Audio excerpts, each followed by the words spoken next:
นาลาเกปูพูเวพูสิลพากอดิโกกาดอปูดอเวสิโยดอตากสอรคาเยฮีเนเวดาเลแนวหน้าออนไลน์อตากสอตากสอรคาเนี่ยดูปว่าอยู่ตรงนั้นดูเวดาริมานะเนาะตาเลยอยู่ดอคัมโบเดียดูอากวาลตามือมาเปติญาสาทอลตาดูแกทอตบล็อกคีบล็อกเพปูกุยนี่ว่าอยู่ดอคัมโบเดียเนี่ยตัวอ้อลอาโครบานะอาโคดันสัญญาเนี่ยดูตากสอรคาเลยบ้าอยู่อัสามมือเนี่ยมาตาเจจาเลยนี่ปกเลยกว่าสกุหนอตั้งโซนใครอีกทีเนี่ยเลยแนวหน้าอัตากซอเอาไว้กวยหล่อตั้งโซคู่ต่อเจไปได้เลยวันไหลนาเกลือเดือดก็เรียกยกพวกรุมกลุ่มเขมรเจ็บหนักวงแตกหนีกระเจิงเอาไว้นี่เมตากซอคู่ต่อแต่เรื่องวันไหลเนี่ยเอาไว้ได้ตาหล่ออุตขนาดเริ่มบอกกูปูเริ่มปูตาหล่อเนี่ยตาหล่อดูวิลีไม่เรื่องวันไหลอุตตอนเนี่ยตัวมาตาหล่อเรื่องกับล้อคีดีเจียวเรื่องพัทยาเนี่ยประกอบไปได้เลยนาเกลือนอนนาเกลือใครๆเนี่ยมาตาหล่อดีเอาไว้มาแล้วกับล้อคีบอกว่ามาลากาวิมาเอาไว้มาไว้ได้เลือดตาหล่อเพนนาเกลือพัทยาตาหล่อนี่เตไว้ได้เลยปว่ากันยงติดผ้านี่แล้วว่าเรามาเรื่องไว้ได้คัมโบเดียนี่อาว่าคัมโบเดียบ้านโดนนาถือเด้อเจ้าที่นี่เตไว้ได้โกโมโกป้าบ้านถือน้องชูบ่าตั้งซอกคนเราได้เพนดิชิโคลุยคีโรคิชิคือเนาะเพมาเกิดมือนาคอโคนาริเตอร์ชิตเป็นนี่เนี่ยหรอตั้งซอดไกจะกาบันดีดีหรอเนาะแต่คนนาริมาโรดีบ้าพวกเราไม่ได้ที่ตอนที่เจเพมาเกิดนี่หรอเอาไว้ว่าอยู่บ้านสารีมาไม่ชุกโอพูดดีกว่ากันโยเจไม่ได้มาไม่ชุกโอสาเป็นสิลูกเตอทางที่ตากลุ่นใครตั้งซอดในกูจะสู้ไม่ยากเจไม่ได้เพดิชิโคลุยคีโรคิชิคือก็บ้าไม่ได้เพมือเคยหลอดเตอร์นาริลุยชิเยปนีนี่พอมาเจอท่านจะดูโกไม่ได้มีเลยศูนย์วิทยุหน่วยกู้ภัยมูลนิธิแสงสว่างบริบูรณ์ธรรมสถานเมืองพัทยาว่ามีทอปสีเอาไว้ได้โดนที่บ้าไว้ได้ตากระซ่อนเลือกลีเลือกลีเดิมหรอเนาะเลือเรดิโอนี้เทไว้ได้เลยปัวอุตการนะบ้านตาเชอโดเคบ้านดูไว้ได้เพตลาดอมรเทไว้ได้โอไว้ได้เกลเนโกไว้ได้เลยถนนสุขุมวิทหมู่ที่5ตำบลหนองปลืออำเภอบางละมุงจังหวัดชลบุรีอย่าชอบแต่เลยผู้ผู้เวพลามาหน้าเป็นนิสิตภาพดีตลอดตาเกลสุกิสิงยาหรอหนอเพเกลว่าหนึ่งเราไว้ได้เพตลาดอมรนี้เราปลาบ้านดูนอู้ไว้ได้เพนี่คนนี้เดินถึงไม่เลยเปิดก้นดูนี่บ้านทางโซจานิบรอนี้หนอปลาเราไว้ได้บางละมุงเปิดก้ดอกปลามาเจอตั้งที่ภาพเลดที่สุดเด้อก็มาเจอไว้ได้ปลาบ้านดูด้วยกันนี่หรอ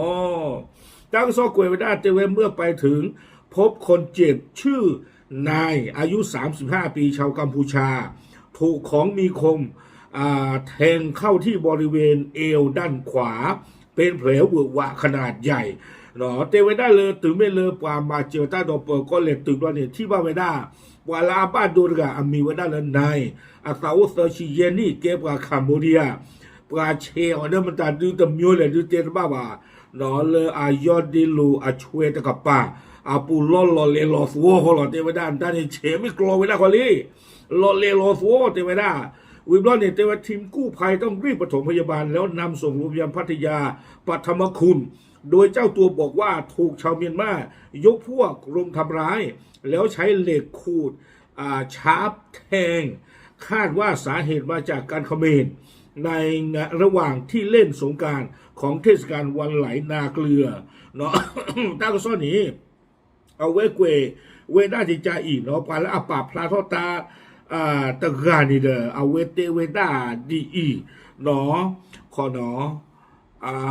ปลาปาพลาทอตากันนี้เอาเวเตเวด้าจะจาอีเตเวด้าเลยปลาอามันเดอร์กันนี้เนาะไม่เวด้าปลาเฮลก็ไปย่อหรอเอาเวจะสิ่งอย่างเวลาบาเตเวด้าเลยชาวเมียนมาตาแกไปย่อเตเว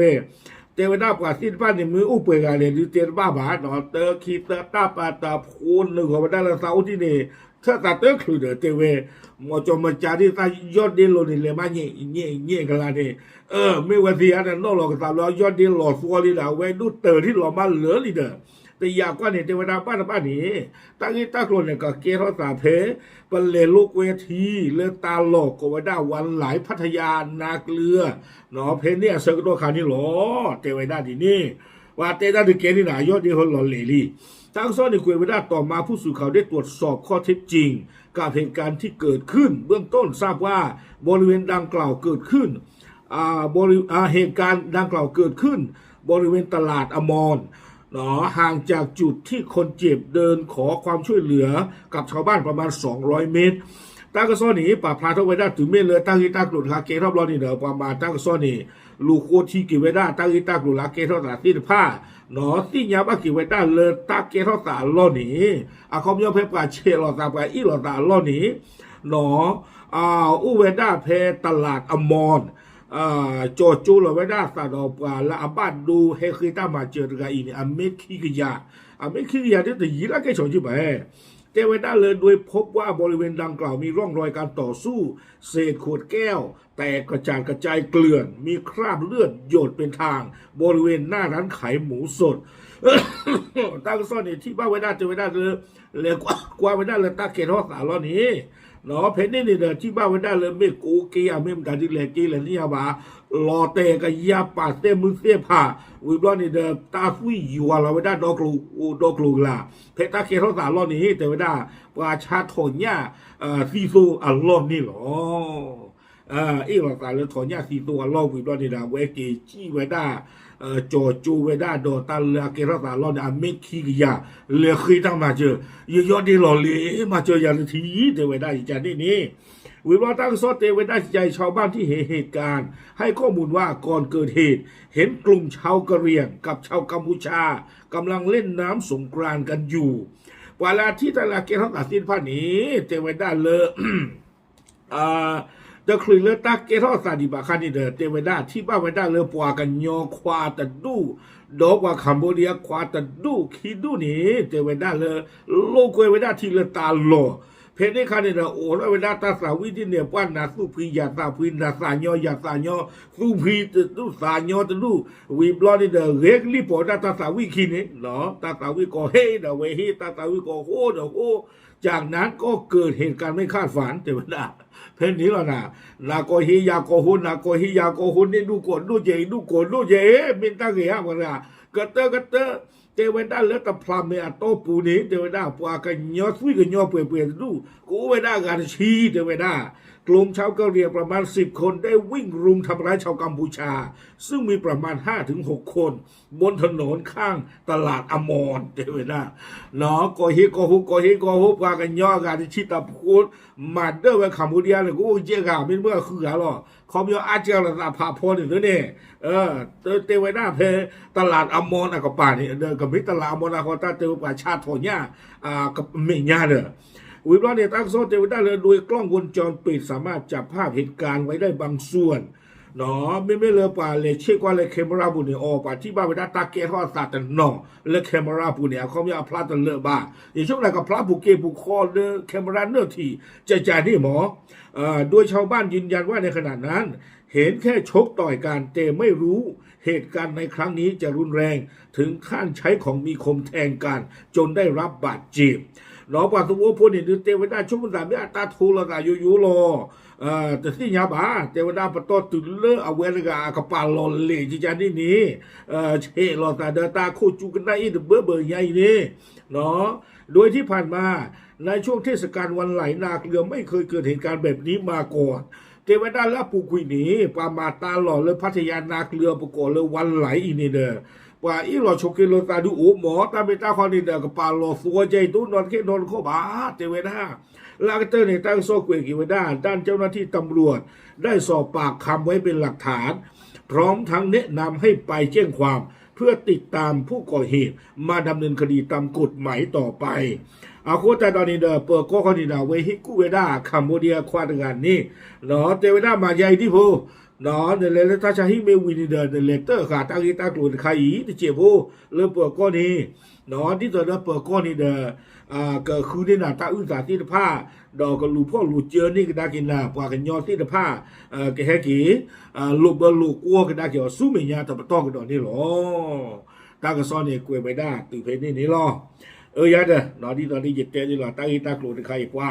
นอนในเรียนนึงหรอก็เลิกคอมเมนต์ปุ่นนี่เนาะจิบลูจิทอปเตอร์ปากกันยอกันยาปะตั้งซ้อนใครเนี่ยตั้งซ้อนตัวนี้กวยเราได้แต่ลึกขยะเนาะยันแต่ที่เดินเลยมัติชนมาบ้ามนึกคนแต่เลยมัติชนนี่เด้อเอาไว้จะที่เนี่ยตั้งซ้อนอาลีหมอมัติชนกวยเราได้บ้าขนาดตั้งอีตากลุนใครยี่ နော်ပါခါတော့တာဂီတာကိုခါရဝဲကွေလောဝဲတာချီရင်လေဖာပြသူလမတိချုံအဝဲคอมมิตချက်ဖို့နော်ခေါ်တော့ကွေဝဲတာချီကြလေနေအဝဲကတေဝဒနီကူချော့ပဲနီတေဝဒစာဘာသာချီကြอีလောမာမီနိုတေဝဒwe brought in the အဝဲကတေဝဒเยี่ยมมากเลยครับพี่น้องกะเหรี่ยงจัดนะล่ะเทวดาดอกปูเวปากญอเนาะเอาเวทกันนี้คอมมิตเทวดาเลยกะเหรี่ยงก็คือญาติคนไทยคงจะรองมานานแล้วนะผมว่าเอาเวทกันเนาะตั้งไงเทวดาเลยปากญอนี่ตาดอกปูดอกเวละตาได้อยู่หรอเอาโคตรตอนนี้ป้าตบาเทวดาปากญอนี่ตาปัสสะปืนชี้คำโมเรียพระอีเลียตาโคตรตากวยหล่อเนี่ยตาจะนิยายแพ้พัทยานี่เด้อไปเจไว้ได้ที่นี่บลาไว้ได้เลยสวะเทวดา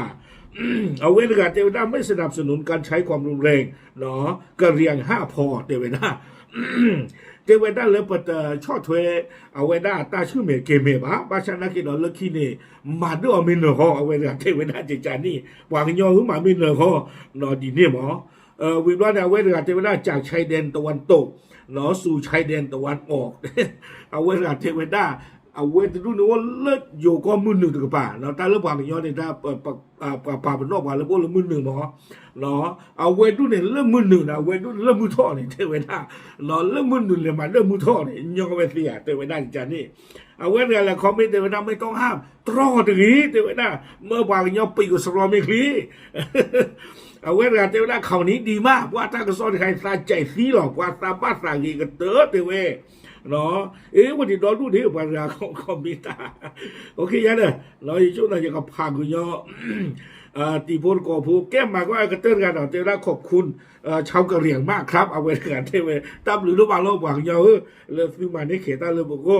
เนาะเอาไว้กันเทวดาสิ่งที่ชอบใจคือการได้ดูคอมเมนต์โดนอัดกะเหรี่ยงสู้ๆเอาไว้กันเทวดาเลือกตาใจลูกกระเตื้อนนี่ตาบ้าตาที่เลือกคำคนเดียวนี่ปลาปื้อตุลาลอปวนยันนี่รอก็ยอเพื่อมาไม่เนอเทวดาโอเคเทยหลอดน้องเราเว้มีเจรตากินตากลัวยาวิสุรอเอาไว้รอเนาะ